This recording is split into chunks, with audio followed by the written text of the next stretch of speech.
Thank you. I've got Trix alongside me to handle the PowerPoint presentation because I don't understand this high-tech contraption. They say that behind every successful man is a very surprised woman.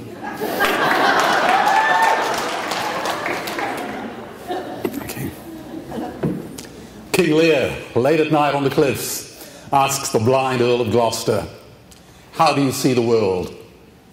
And the blind man Gloucester replies, "I see it feelingly." Gloucester must have been a vegan. Rudyard Kipling wrote of young men dying in World War I.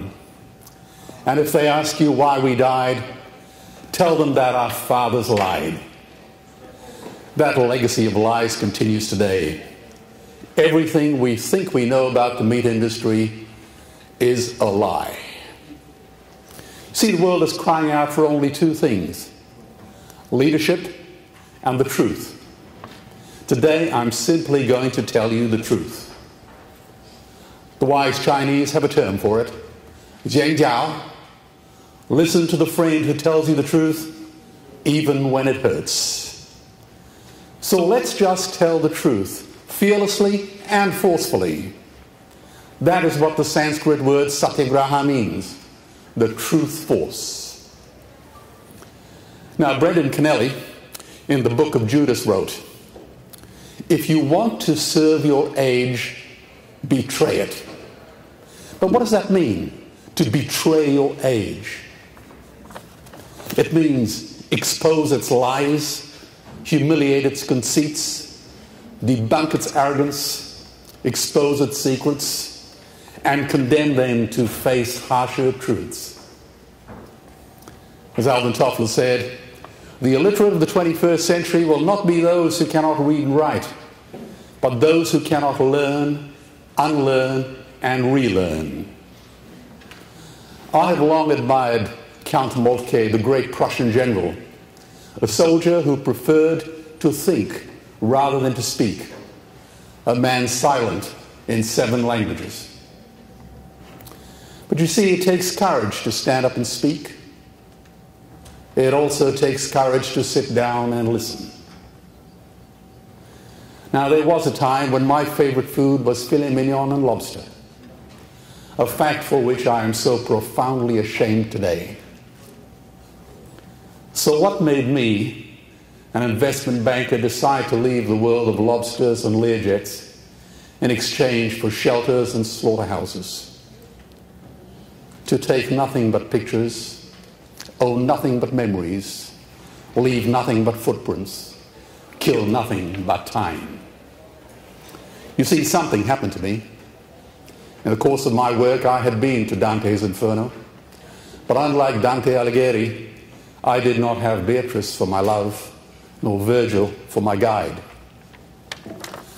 I heard the screams of my dying father as his body was ravaged by the cancers that killed him. And I realized I'd heard those screams before. In the slaughterhouse, on the cattle ships to the Middle East, and a dying mother whale as a harpoon explodes in her brain as she calls out to her calf. Their cries were the cries of my father. And I discovered that when we suffer as equals. And in their capacity to suffer, a dog is a pig, is a bear, is a boy. So when I look into your faces today, I recall the words of the Greek poet Horace: "Change only the name, and my story is also about you." So this is where we work today. This is where we invest our money. In China, 7,000 magnificent moon bears, their limbs torn off in traps, are imprisoned in steel coffins welded shut as a catheter drains bile into a bucket which the Chinese drink. For 26 years, the bears can't move, they go insane. In Korea, dogs are beaten to death in the marketplace because Korean butchers believe that pain and suffering makes the meat tasty. In South Africa, 5,000 tame orphan lions are drugged and then killed with guns, spears, or torn apart by hunting dogs, and they call it sport. In Canada, 300,000 baby seal pups are clubbed and skinned alive on the ice, their tiny hearts still beating. In Australia, we killed 90 million kangaroos who happen to adorn our coat of arms, the largest land animal slaughter on the planet. And we in Australia sent millions of our animals born on Australian soil on death ships to the Middle East, where their eyes are stabbed out and their tendons are slashed for 30 pieces of silver. Believe me, every penny that I invested in the Basatine slaughterhouse to try and improve standards with the Muslim butchers was utterly wasted. I won't be making that mistake again. In Asia, dogs are suspended on steel hooks and skinned alive to make trim and fur coats sold in the West. And we treat the ocean as our private pantry and as a public toilet. The Pacific Gyre now is so full of plastic, junk, and human feces, it has created a floating footprint bigger than India. Dolphins and whales are stabbed to death in the shallows of Japan and the Faroe Islands. Huge bays are blood red. Many of you probably know my involvement with Sea Shepherd. 100 million sharks are torn from the sea, their fins hacked off and their bodies thrown overboard to die agonizing deaths for shark fin soup. So-called unviable dairy calves, who cannot be sold for veal, are killed by farmers smashing in their skulls or jumping on their rib cages and crushing their hearts by the millions. Billions of bouncy little chicks are ground up alive in mechanical mincers or suffocated simply because they are male. And more recently, our travels have taken us to see religious sacrifices where innocent animals make the 21st century look like the new Dark Ages, whilst children in poor countries starve because their croplands now produce meat for foreigners.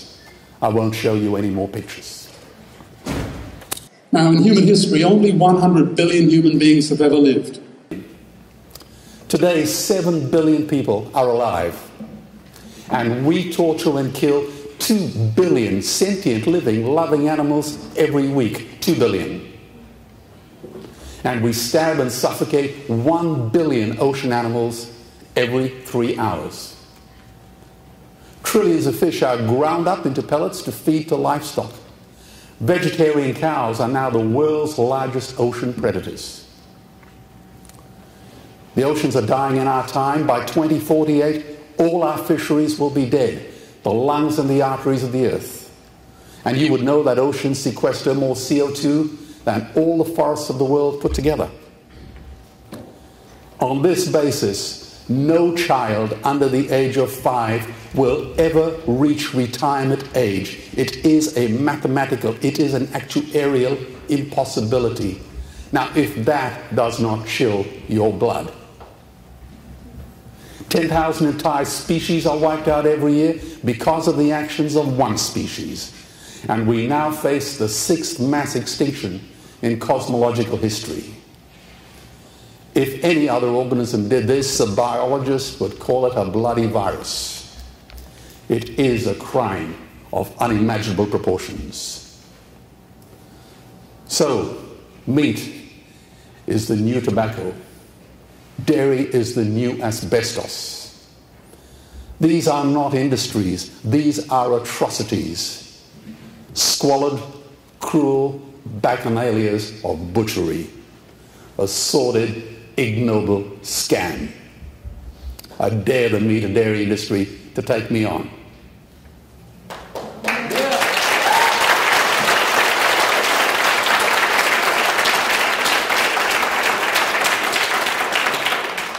Now, there are 2 peak predators on this planet: human beings on land and orcas in the ocean.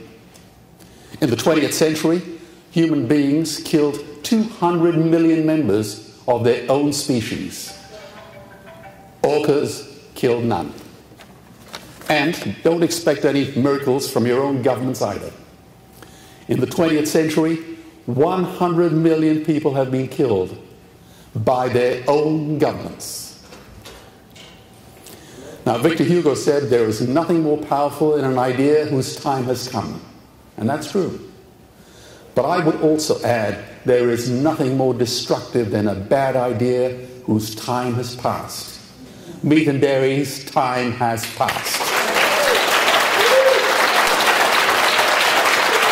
And about bloody time. You see, it is not just about animal rights. It's also about human wrongs.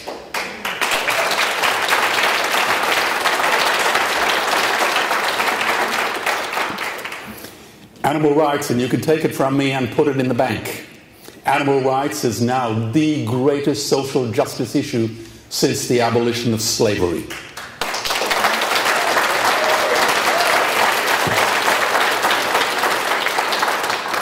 This is a revolutionary event more powerful than the Industrial Revolution, the Reformation, the Hubble telescope, or anything ever conceived by Galileo, Copernicus, Einstein, Darwin, or Freud, because it protects the most precious of all things, life. We in this room are on the right side of history. Believe me when I tell you, vegans are creating a new age of enlightenment, the second Renaissance.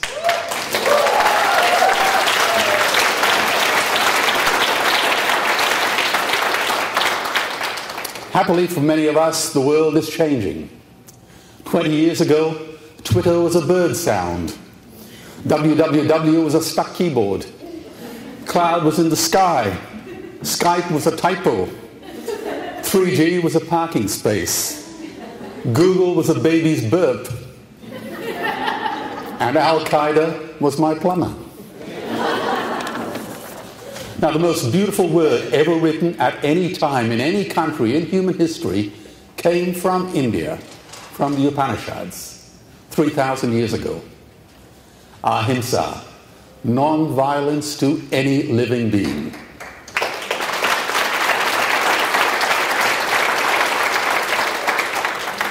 And I choose to define it as non-violence in everything we do, say, and think, not just in what we do. So when I'm asked to describe myself, I describe myself as ahimsan. And therefore, by definition, I must be vegan.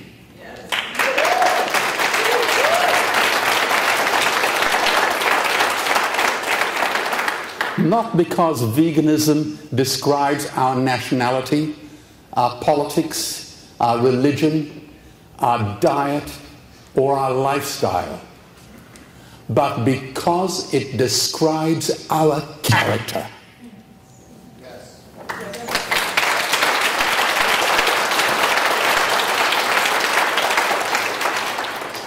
It says we oppose violence wherever and whenever it occurs.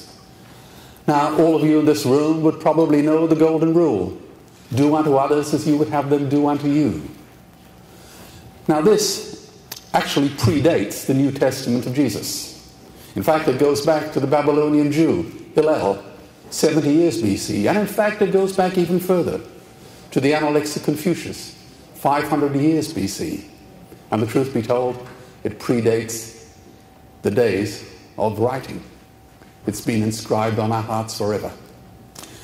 Now, the great anthropologist Margaret Mead said, "Never doubt that a few committed people can change the world. Indeed, that is the only thing that ever has." Here's some evidence. There are only 13 million Jews in the world, but they play such a vibrant, exciting role in international and world affairs. Look at the number of Nobel Prizes that they win every year. Now, Trix and I sat in the stadium during the Olympic Games full of pride as Australia, with a population of only 20 million people, won more medals than every country in the world with the exception of the United States and Russia. Tibet's population is only 3 million. But who hasn't heard of the plight of the Tibetan? But there are over 600 million vegetarians in the world, and that is bigger than the United States, England, France, Germany, Spain, Italy, Canada, Australia, New Zealand, all put together. If they were one nation, they would be bigger than the 27 nations of the European Union. And despite this massive, massive demographic footprint, they are still drowned out by the raucous hunt and shoot and kill and cretins who believe that violence is the answer when it should not even be a bloody question.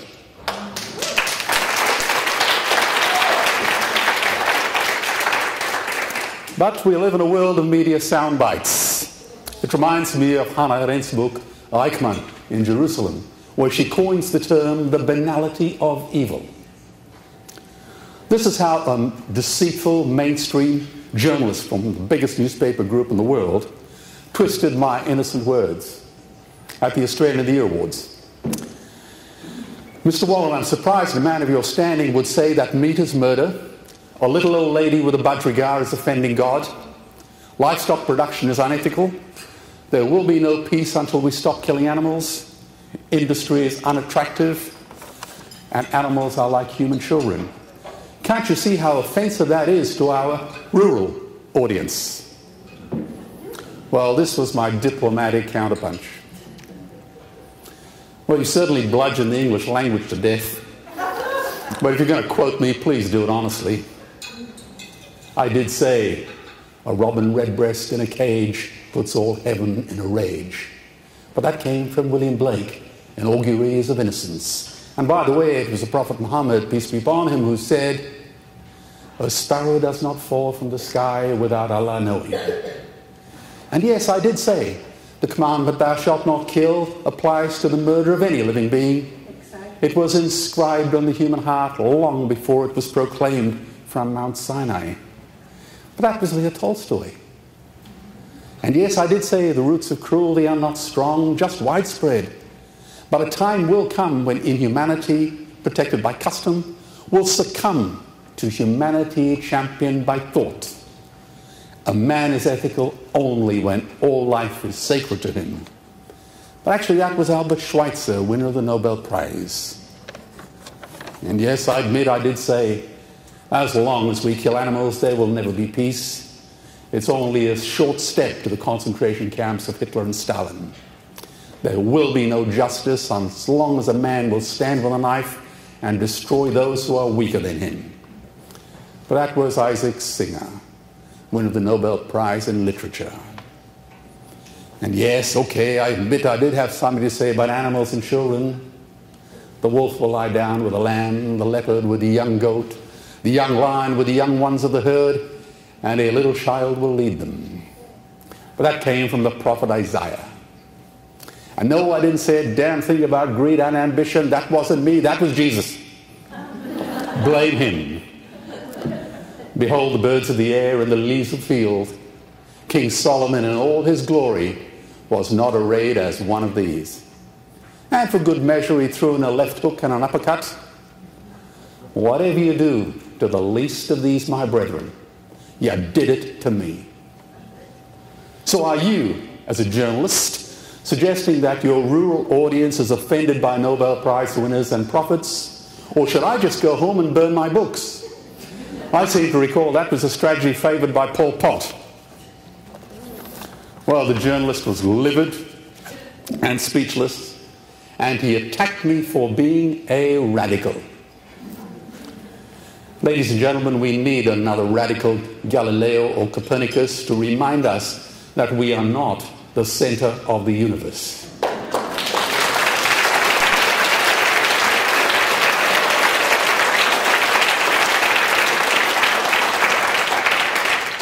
Animals are not just other species, they are other nations.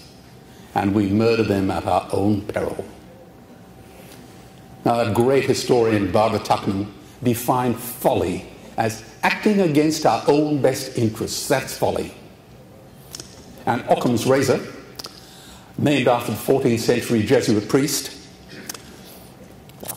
says that when you are presented with many possible solutions to a problem, the simplest solution is always the best. So let's just apply these tests to the animal industrial complex. Forest depletion by the meat industry costs 3 times as much as the recent global financial crisis, and it happens every year and no one notices. Zoonotic diseases from factory farms now threaten a pandemic to rival the Black Death, which wiped out half of Europe. And meat and dairy is killing us and our economies with cancers, heart diseases, and diabetes. Now, you would know Medicare has already bankrupted the once incredibly powerful United States economy. They would need $8 trillion invested in treasury bills just to pay the interest. And they have precisely 0. They could shut down every school, university, Army, Navy, Air Force, Marines, Homeland Security, FBI, and CIA, and they still will not have enough free cash flow to service their long-term unfunded Medicare liabilities, caused by the disgusting meat and dairy consumption in this once rich and powerful great nation. Now remember, water is the new oil. Nations will soon be going to war over it. Underground aquifers that took millions of years to fill are now running dry. I drilled my first well as a Boy Scout as a teenager, and we struck sweet water at 80 feet. Today nearby we're building an orphanage, and at 800 feet we're sucking mud. And at China, at 3,000 feet, the drill head is still dry. Remember, we have about 500 projects we support in 45 countries. Now you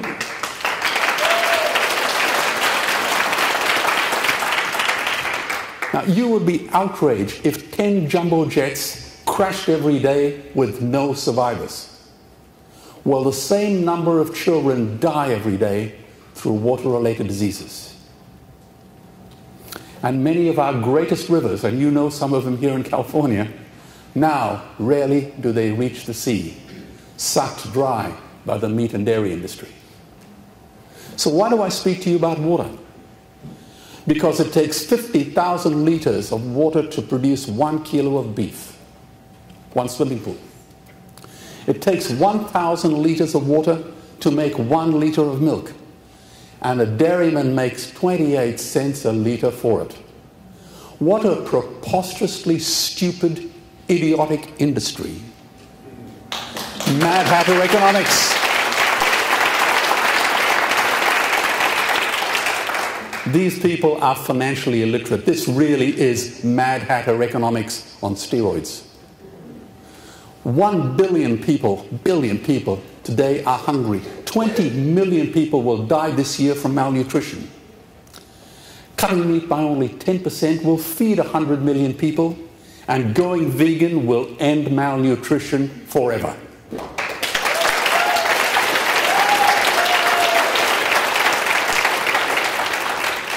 And food prices are skyrocketing. It used to cost me for Thai rice in Southeast Asia $197 a ton for the projects down there. And then it went up to $1,015 a ton. A 5-fold increase in 5 months. And as we travel around, we see poor countries sell their grain to the West for hard currency, whilst their own children starve in their arms. And the West feeds it to livestock. So we can eat a steak? Tell me the truth. Am I the only one in this room who sees this as a crime? We all do. Good. Believe me, every morsel of meat we eat is slapping the tear-stained face of a hungry child. When I look into her eyes, do I remain silent?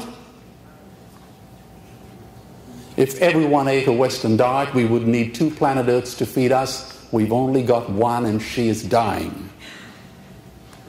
The Earth can produce enough food for everyone's need, but not enough for everyone's greed.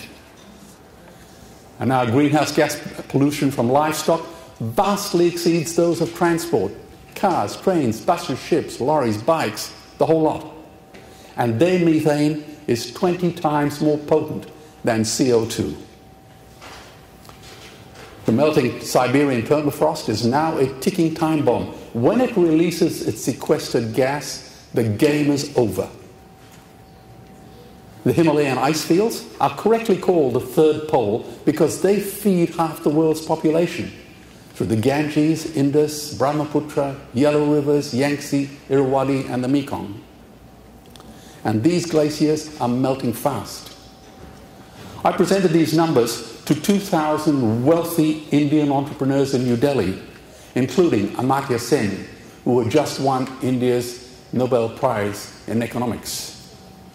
And I mentioned to Muhammad Yunus, after he won the Nobel Peace Prize, that all the good that he had done with Grameen Bank would vanish when Bangladesh drowns. To say nothing about Manila, Mumbai, Calcutta, Ho Chi Minh City, and Bangkok. And then Trix and I had dinner with Al Gore in Australia, and we discussed the same numbers. No arguments with me from any of these three Nobel Prize winners, but lots of arguments from the lightweight, ignoble meat and dairy lobby. So Upton Sinclair was right. It is impossible to get a man to understand something when his salary depends on him not understanding it.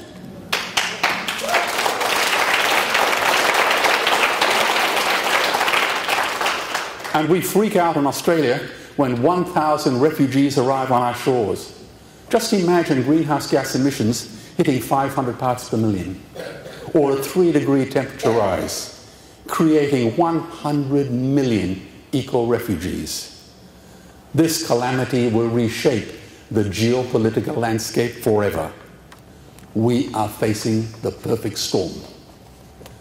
If any nation had developed weapons that could wreak such havoc on the planet, we would launch a preemptive military strike and bomb it back into the Bronze Age. But we can't, because it is not a rogue state. It's an industry. The good news is we don't have to bomb it. We can just stop buying it.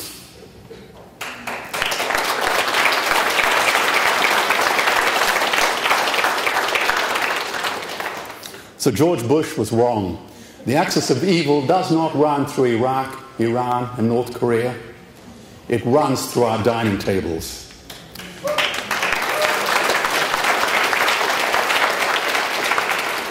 Weapons of mass destruction are our knives and forks, and increasingly nowadays, our chopsticks.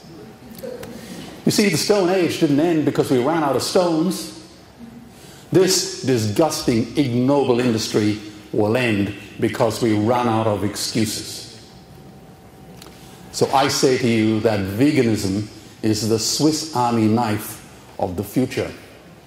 One instrument solves our ethical, economic, environmental, water, and health problems and ends animal cruelty forever.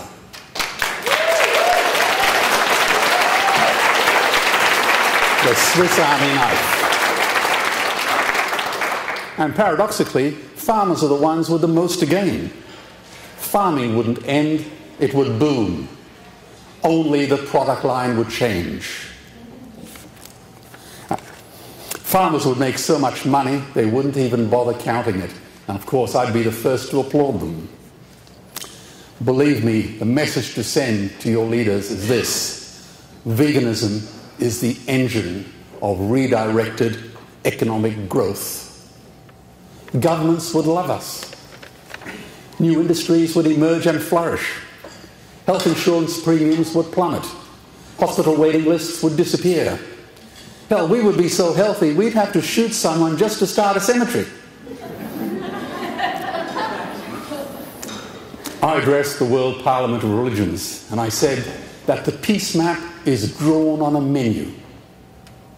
Peace is not just the absence of war, it is the presence of justice.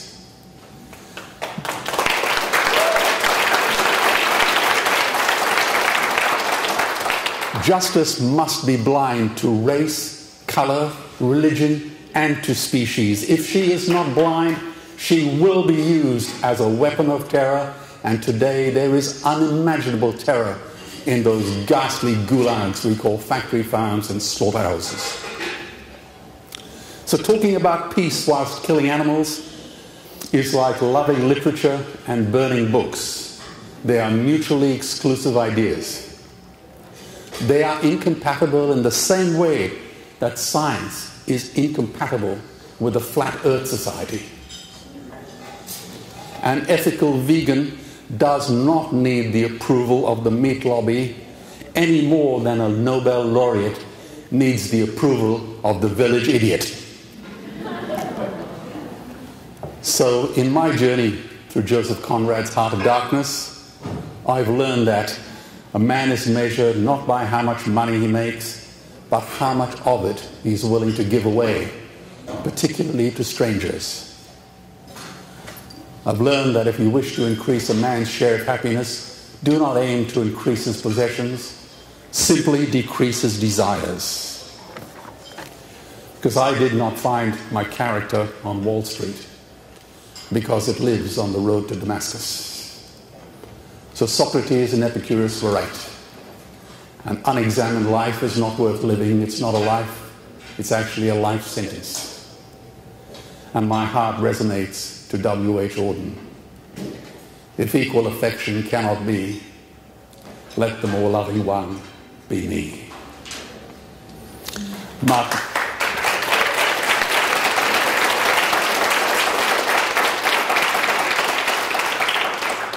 Martin Luther King said, cowardice asks the question, is it safe? Expediency asks the question, is it polite? Vanity asks the question, is it popular? But conscience asks the question, is it right? Now I speak to audiences all around the world, sometimes small groups, but like this for 200 people, and sometimes 5,000. And they are all good, decent, caring, loving people who all want to change the world, as long as they don't have to change themselves. But life does not work that way. First we change in our hearts, and then the world follows.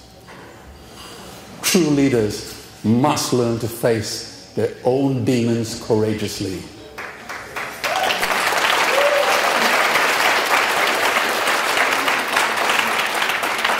Sitting on the fence is for cowards and crows. Martin Niemöller, the German priest, philosopher, and U-boat captain, spent 8 years in prison for condemning German intellectuals for being cowards. And he wrote, when the Nazis came for the communists, I remained silent. I was not a communist. When they locked up the Democrats, I remained silent. I was not a Democrat. When they came for the trade unionists, I did not speak out. I was not a trade unionist. When they came for the Jews, I remained silent. I was not a Jew. And then they came for me, and there was no one left to speak out. Men and women of integrity must speak out and act courageously. Is it not better to light a candle than to curse the darkness? All the darkness in the world cannot put out the light of a single candle. I believe another world is possible, and on a quiet night, I can hear her breathing. It will be difficult, I know, but do not be afraid. Remember Mahatma Gandhi's words. First they ignore you, then they laugh at you, then they fight you, and then you win.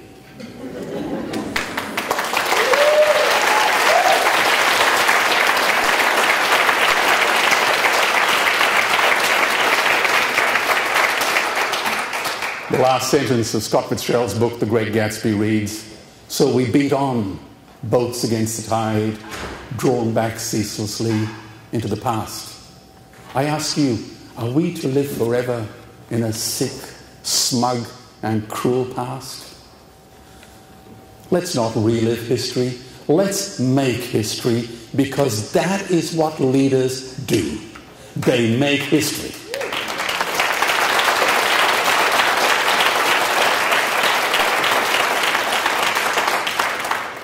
So I welcome you all to the battle in a war that decency cannot afford to lose. Because in the end, only three things matter: how deeply you loved, how gently you lived, and how gracefully you let go of things that were not meant for you. Meat was not meant for you. Our animal cousins have survived millions of years of evolution. They've earned the right to share this planet with us in peace, and they have waited long enough. The brutes and the bullies have been Goliath, but David is coming. Maybe he's in this room. Maybe he's one of you. And if not you, who? And if not now, when? Thank you all for being here.